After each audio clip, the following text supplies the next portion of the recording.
When I first saw Willie and met Willie, it was at Chess Records in 1955, May 15th. I remember the day so well because I didn't even know you got paid for writing music. I learned later after payola and whatever.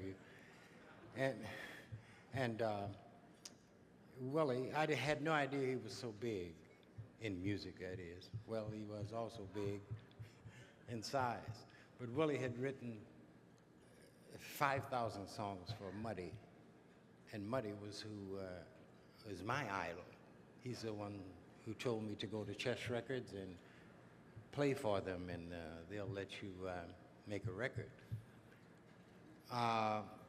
Willie was on the first, I guess, 20 records that I ever recorded, and it's that distinguishable upright bass that says boom, boom, boom, boom, and only Willie could play it like that, you know.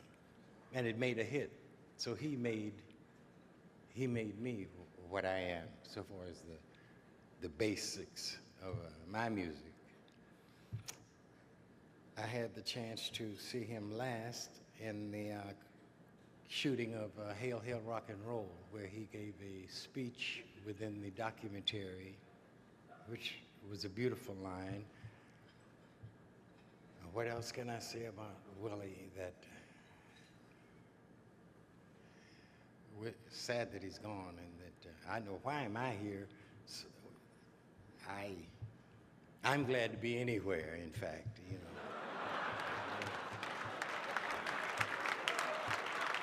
Really.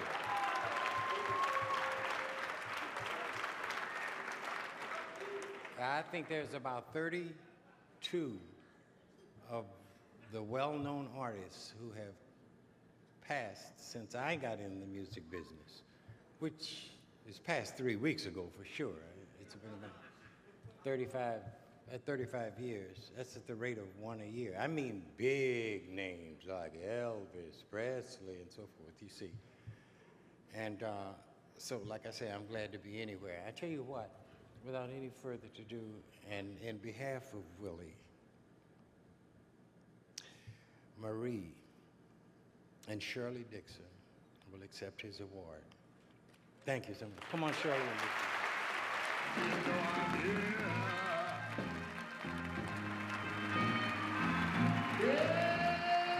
Everybody knows I'm here.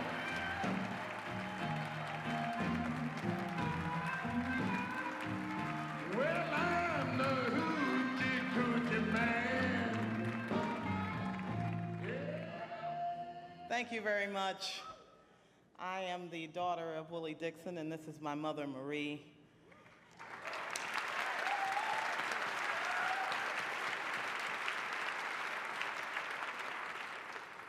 And my dad used to always tell me about the days with Chuck and picking him up at the airport and working on new material and developing the sound that has become so popular in pop music today.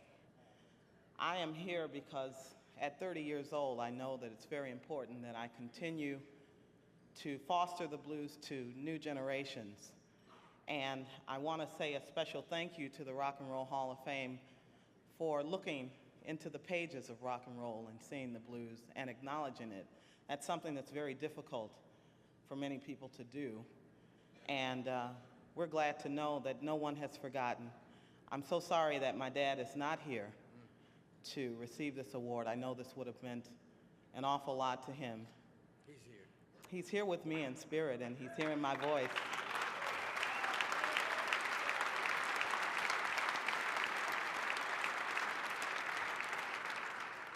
And my mother made a promise to my dad on his passing day. It'll be 2 years at the end of this month.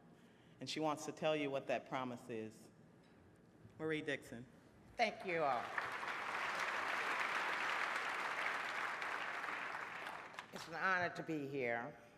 And again, it's an honor to have my husband, my late husband, inducted into the Rock and Roll Hall of Fame. My daughter prepared a little speech for me, which is something normally my husband would do, but I'm going to do it tonight the best I can. I want to say first, thank all of you all. They worked so hard to get this to happen. Again, as my daughter said, it would have been an honor for my husband to receive this award, but I will receive it on his behalf. And with the spirit of Willie being here. I met Chuck in 1956 at the Chess Studio in Chicago at 4850 South Cottage Grove Avenue. It was 1840. 40, no, at 4850. 19.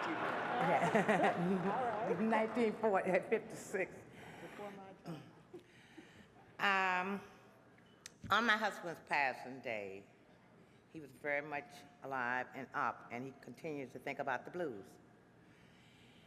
About 3 o'clock that afternoon, he asked if I would continue the work.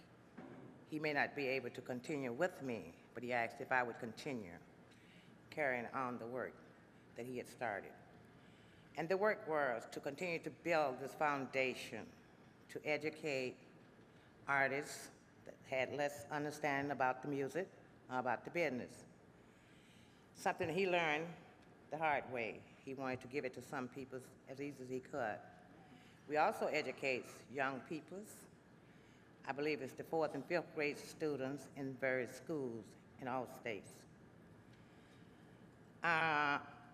In February of 1993, I went into Chicago from Los Angeles and purchased the Chess Old Studio, where I felt was the best place in the world to continue the blues.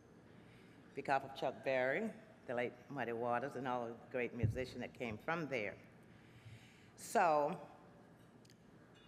I'm asking each and every one of you out there to continue to focus on the blues, again, as my husband said, which is the root of all American music, and from there, you get the fruits.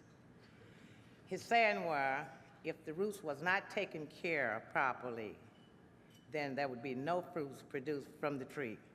So, all of you rock and roll artists out there, R&B artists out there, please continue to take care of the roots. Thank you. Thank you very much.